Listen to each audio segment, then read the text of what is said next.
Cette ingérence s'accompagne d'une série de manœuvres illégitimes visant à restructurer l'administration locale dans les zones occupées, notamment à travers des nominations d'autorités coutumières imposées par le M23 et soutenues par le Rwanda.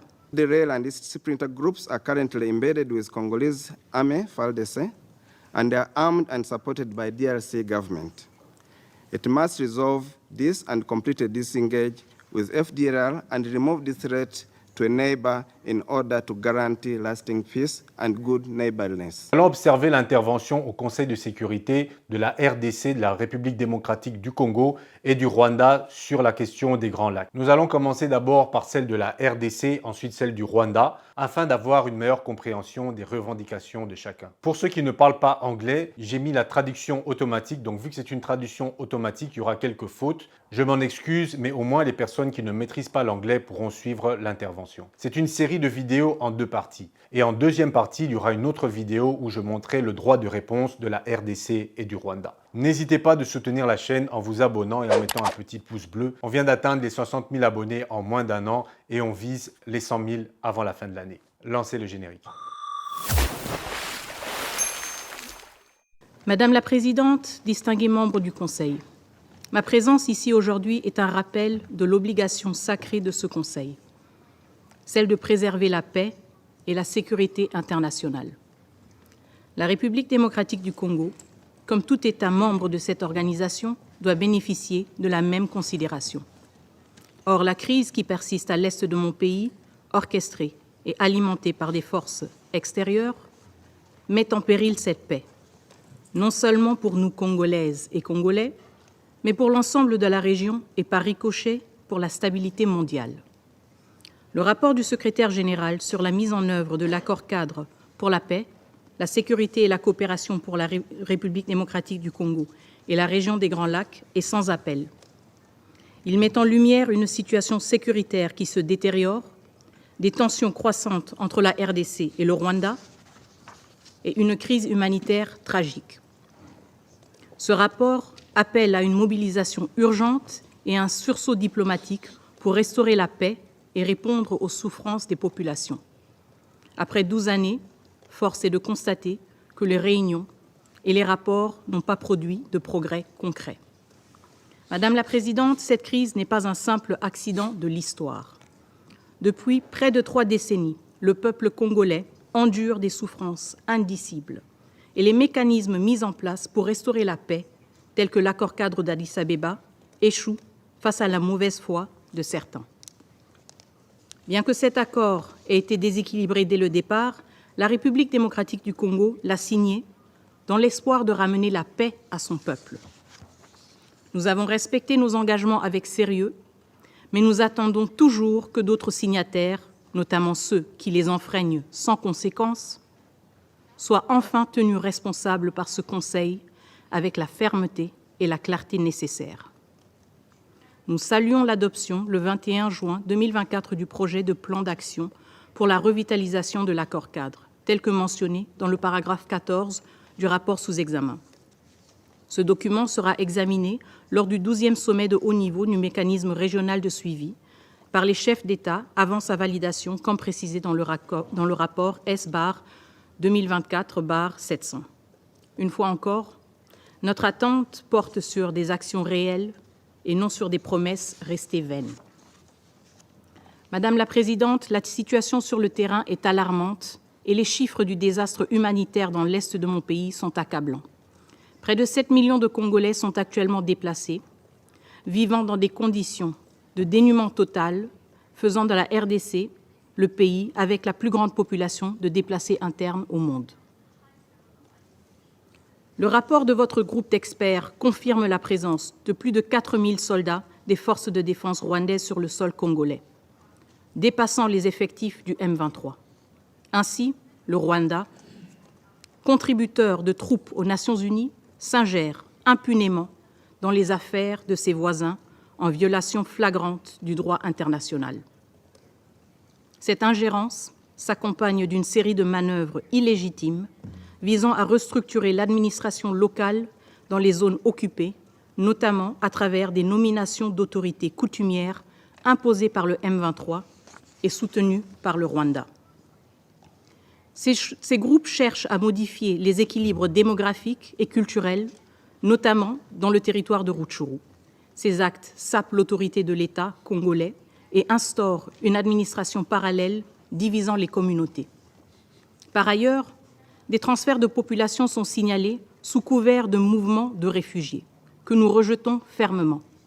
Le retour des déplacés et des réfugiés doit et sera uniquement encadré par l'État congolais avec l'appui du Haut-Commissariat des Nations Unies pour les réfugiés pour garantir des retours volontaires et dignes.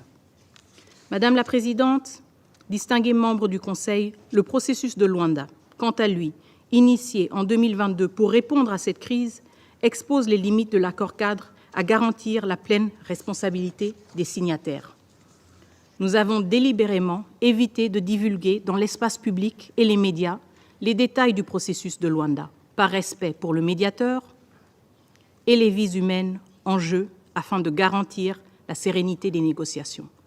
Cependant, il est désormais évident que face à l'urgence de la situation, il est de notre devoir de clarifier devant ce Conseil les véritables obstacles qui freinent ce processus et l'adoption du projet d'accord proposé par la médiation angolaise. Premièrement, le plan harmonisé pour la neutralisation des FDLR et le désengagement des forces. Ce plan repose sur deux volets, l'un pour la neutralisation des FDLR et l'autre pour le retrait des forces rwandaises. Dès avril 2024, la République démocratique du Congo a élaboré son plan de neutralisation des FDLR, avec précision et incluant une évaluation complète de la menace, des opérations militaires et un suivi rigoureux des résultats. En revanche, la contribution du Rwanda sur le retrait des forces se résume à une simple promesse de retrait sans garantie ni détails concrets, créant un déséquilibre qui compromet l'application cohérente du plan. Pire encore, le Rwanda conditionne son retrait à la neutralisation des FDLR, un chantage qui viole les principes fondamentaux du droit international. Pour que ce processus ait du sens, il est impératif que les deux volets soient mis en œuvre de manière concomitante. Seule une simultanéité peut assurer la crédibilité et l'efficacité d'un plan qui aspire à restaurer la paix dans la région. Deuxièmement, le Rwanda rejette toute clause de responsabilité dans un éventuel accord de paix, ce qui soulève de graves interrogations sur la sincérité de son engagement envers la paix. En République démocratique du Congo, nous acceptons pleinement d'être tenus responsables de nos actes, car le principe de responsabilité est le socle de toute résolution de conflit. Il impose à chaque partie de respecter scrupuleusement ses engagements avec rigueur et sincérité. Lorsqu'un accord est violé, le principe commande des conséquences claires et sans équivoque, qu'il s'agisse de sanctions ou de poursuites judiciaires, pour que justice et droit international ne soient pas de simples mots, mais des réalités. Sans responsabilité, il ne peut y avoir ni confiance, ni paix durable. Enfin, troisièmement, la République démocratique du Congo réaffirme la nécessité impérative d'un mécanisme de justice régionale pour répondre aux violations flagrantes du droit international commises depuis la résurgence du M23 en 2022. Le Rwanda refuse catégoriquement l'inclusion de toute disposition visant à intégrer ce mécanisme dans l'accord de paix actuellement en discussion. Ce refus obstiné dévoile sans ambiguïté l'intention du Rwanda d'échapper à la lumière de la justice. Madame la Présidente, Mesdames et Messieurs les membres du Conseil, en ce qui concerne l'exploitation illégale des ressources naturelles de mon pays, mon gouvernement demande instamment l'imposition de sanctions sévères contre tous les acteurs de cette chaîne de pillage, du producteur à l'exportateur. Nous appelons également à la mise en place d'un mécanisme similaire au processus de Kimberley pour gérer l'or provenant des zones de conflit afin de mettre un terme à cette économie parallèle qui alimente la violence. Mon gouvernement, qui souscrit aux recommandations de l'atelier de Khartoum du 2 septembre 2021 sur les ressources naturelles dans la région des Grands Lacs, est prêt à participer activement aux discussions pour la mise en place d'un tel processus afin d'éradiquer ce fléau. Enfin, je tiens à saluer l'initiative de la réunion du 1er octobre 2024 aux Nations Unies visant à accélérer l'opérationnalisation du programme de désarmement, démobilisation, relèvement communautaire et stabilisation, PDDRCS en sigle, pour la réinsertion des éléments des groupes armés. Nous réitérons notre appel à un soutien substantiel pour ce programme, face aux défis posés par les groupes armés étrangers. Il est essentiel que chaque pays de la région prenne ses responsabilités, comme le fait la République démocratique du Congo, en mettant en place des mécanismes nationaux pour gérer les groupes armés sur leur propre territoire, afin qu'ils retournent dans leur pays d'origine et libèrent ainsi la République démocratique du Congo, et en particulier sa population civile, d'un fardeau porté trop longtemps. Nous demandons également que ce Conseil charge l'envoyé spécial du secrétaire général pour la région des Grands Lacs de fournir un rapport circonstancié sur cette question précise. Madame la Présidente, distingués membres du Conseil, la République démocratique du Congo est une nation éprise de paix. Nous avons fait le choix du dialogue, le choix du multilatéralisme et le choix du respect du droit international.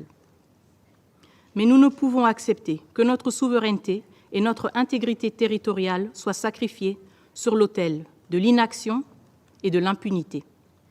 Nous appelons ce Conseil à prendre de mesures fermes en imposant des sanctions ciblées contre les individus rwandais au sommet de la chaîne de commandement impliqués dans le soutien au M23.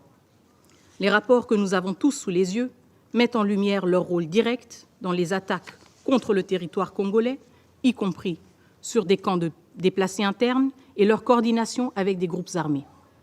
Nous demandons donc que ces sanctions incluent des interdictions de voyage, des gels d'avoirs et des mesures économiques, afin de mettre un terme à cette ingérence déstabilisatrice qui menace la paix et la sécurité régionale. Le Conseil de sécurité doit réaffirmer avec force les principes fondamentaux qui constituent le socle de notre patrimoine du multilatéralisme: la justice, la redevabilité et la paix. Je vous remercie. Je remercie la représentante de la RDC et je passe maintenant la parole au représentant du Rwanda. Madam President, thank you for giving me the floor. And let me start by congratulating you on your presidency and able stewardship of the Council. I thank the Special Envoy, Ambassador Xia Huang, for his comprehensive briefing, and also recognize Madam Sarah Chabutambwe. Thank you for your work and also for your comprehensive briefing this morning. I also recognize the presence of Honorable Minister Teresa Kaikwamba Wagner, Minister of Foreign Affairs of the DRC, and the representative of Angola. I thank also member states and council members who spoke before me. Madam President, I'd like to begin by reaffirming Rwanda's commitment to the peace, security, and cooperation framework for the Democratic Republic of Congo, signed in February 2013 by 13 countries and 4 international and regional institutions, including the United Nations, the African Union, the International Conference on the Great Lakes region, and the South African Development Community. The PSCF was envisioned as a beacon of hope for the DRC and the region. We believed its full implementation would end the recurring cycle of conflict, address the root causes of instability, and foster trust among neighbors. Yet, more than a decade later, we find ourselves confronting the same issues that the framework was designed to resolve. The scorecard on implementation reveals significant gaps, with several key challenges and bottlenecks hindering progress. In Rwanda's view, the hopes of 2013 have yet to be fully realized a decade later. The ceasefire between warring parties and the Rwanda process, led by His Excellency João Lourenço, President of Angola, are good first steps that need to be backed by concrete action and strong commitment of the DRC government. Madam President, Council members, while the framework outlined the path towards peace and stability, the reality on the ground tells a different story. Key components of the framework remain either unimplemented or insufficiently addressed, including the disarmament, demobilization, and reintegration of armed groups. Worse, some of the most critical root causes of the conflict, such as ethnic persecution and the presence of illegal foreign armed groups like the FDLR, continue to fuel instability in the region. The mushrooming of illegal armed groups that have found sanctuary in the eastern DRC is a critical challenge to peace in our region. The FDLR, a genocidal militia composed of perpetrators of the 1994 genocide against the Tutsi in Rwanda, is the longest-standing foreign armed group in eastern DRC. The FDLR and its splinter groups are at the center of the DRC conflict and were pivotal to the creation and existence of several other armed groups. Some Mai armed groups were born to support it and have become its proxies, such as the Nyatura and its splinter groups, Pareko, and others. Over the last 3 decades, the FDR has been consistently committing ethnic cleansing, sexual violence, and large-scale human rights violations in eastern DRC. Its neutralization and complete disengagement with the DRC armed forces, the RDC, is key to finding a sustainable solution to the conflict in DRC. More threatening is the FDR's genocidal ideology, which has spilled over into the Congolese population and is shared with its proxies like Nyatura, Pareko, various Wazalendo groups, and allied Burundian troops in this conflict. I want to emphasize, Council members, that the debate about the number of FDR troops is misguiding. Even one radical element imbued with the genocide and terrorism ideology is a threat, let alone thousands operating with the support of the DRC and fighting alongside Burundian armed forces, Sami DRC, European mercenaries, and other armed groups, which FDR is embedded with those groups. As we seek to pull in the same direction for the successful implementation of the Rwanda process and the revitalization of the Nairobi process, there could be no tangible results if this evil force is not dismantled and systematically dismantled and sent out of DRC. Madam President, Council members, despite its designation as a terrorist organization, the FDLR continues to thrive thanks to the continued support and financing by DRC. And according to UN reports, the FDLR generates millions of dollars annually from illicit activities, including mineral exploitation, timber and charcoal trade, illegal tax collection, agriculture, and other businesses. This money is funneled to FRDC officers and local leaders, creating an economy of conflict that undermines peace efforts and perpetuates violence. This trend must be urgently addressed, and we call upon the Council to hold all actors accountable.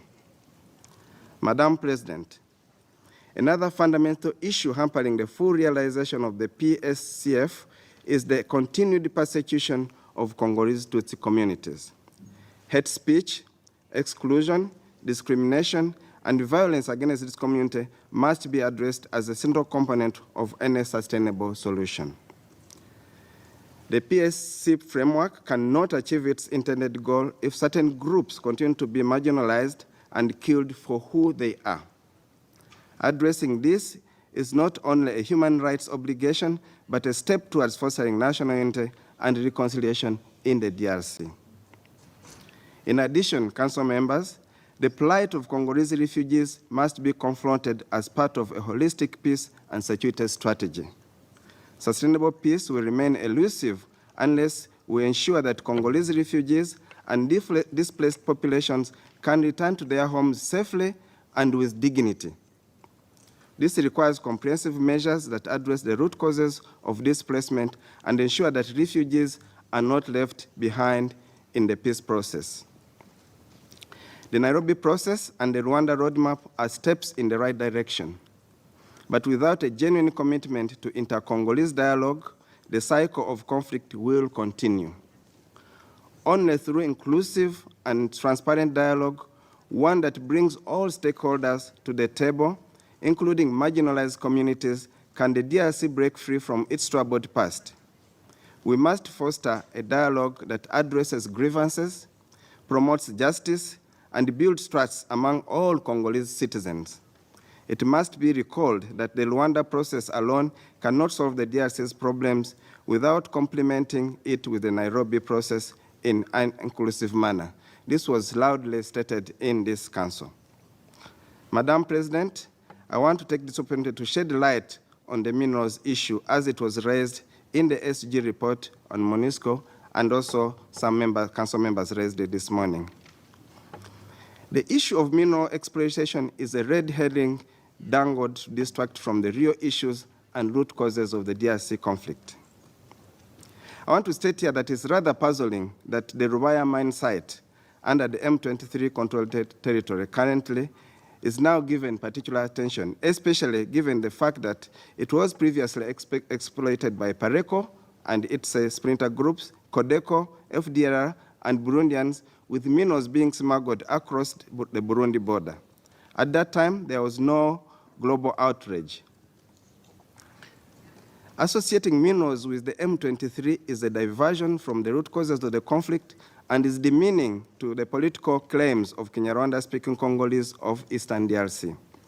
The only solution to address the illegal exploitation of minerals in Eastern DRC is to put in place the infrastructure, laws, and trade regulations, all of which cannot see light of the day without peace.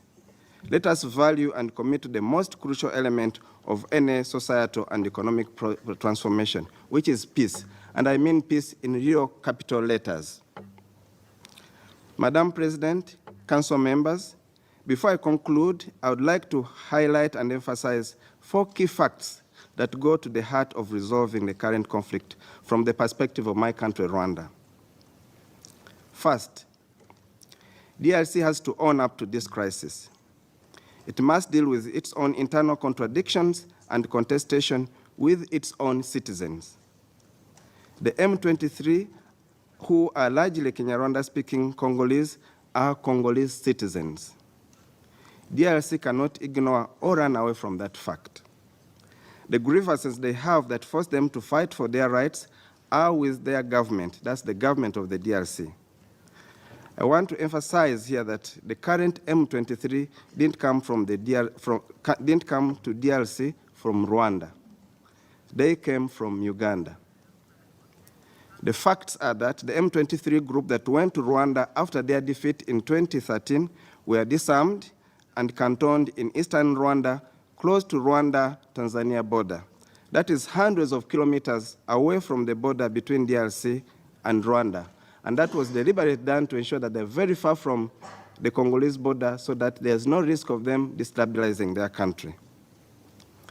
Their arms were officially handed over to the DRC government. That's also a fact that is on record. How then does this become a Rwanda problem?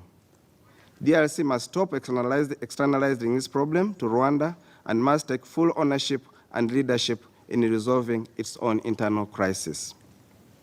Second, the esteemed Council, as the custodian of global and regional peace and security, must be seriously concerned and indeed alarmed by the amassing of foreign fighters in Eastern DRC. Since the conflict re-emerged, DRC has run from country to country, mobilizing fighters and military support to fight its own citizens, the M23. Today, Eastern DRC has a cocktail of European and other mercenaries, and I mean mercenaries, paid mercenaries. You have their Burundian troops. You have their Sami DRC troops drawn from South Africa, Tanzania, and Malawi. One should wonder whether this helps to find a lasting solution or aggravates an already dire conflict and jeopardizes any efforts to find a lasting solution. As this council already stated, there's no military solution to this conflict. Solution lies in a political solution.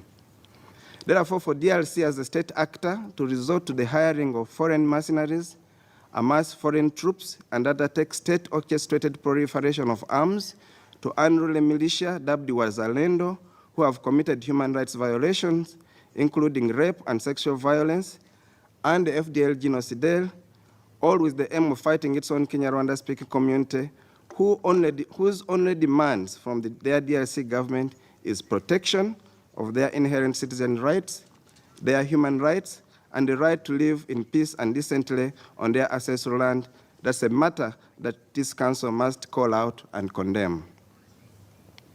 Third, DRC must disengage with FDLR, a genocide terrorist armed group that poses an existential threat to Rwanda. FDLR and its splinter groups are currently embedded with Congolese army, FARDC, and they are armed and supported by DRC government. It must resolve this and completely disengage with FDLR and remove the threat to a neighbor in order to guarantee lasting peace and good neighborliness. This is at the core of the Rwanda process. Fourth, Rwanda is fully committed to improving relations with DRC, and we mean this genuinely, honestly, and seriously. We recognize that good relations between our two countries are in the best interest of our peoples and the region. The Great Lakes region has great potential. Our people are interconnected geographically, culturally, in terms of our infrastructure, so there is a lot to gain when there is peace among us. However, these relations will only succeed if we all own the regional processes, that's the Nairobi and Rwanda. Rwanda has consistently demonstrated its willingness to engage constructively, and we believe that with total commitment to the Rwanda and Nairobi processes, we can pave the way for a more peaceful and cooperative future. In simpler terms, Rwanda believes that there is no military solution, as I said, to what is a political problem. In conclusion, Madam President, Council members, Rwanda remains completely committed to the peace, security, and cooperation framework for the DRC. With the right actions and renewed commitment from all parties, we believe this framework can still deliver on its promise of peace and stability. Rwanda stands ready to support the Special Envoy in all the efforts to bring about lasting peace in the region. The Great Lakes region has immense potential, as I said, and I continue to emphasize that, and with peace, we can unlock that potential and transform our region into one of the fastest growing regions in Africa. I thank you for your kind attention.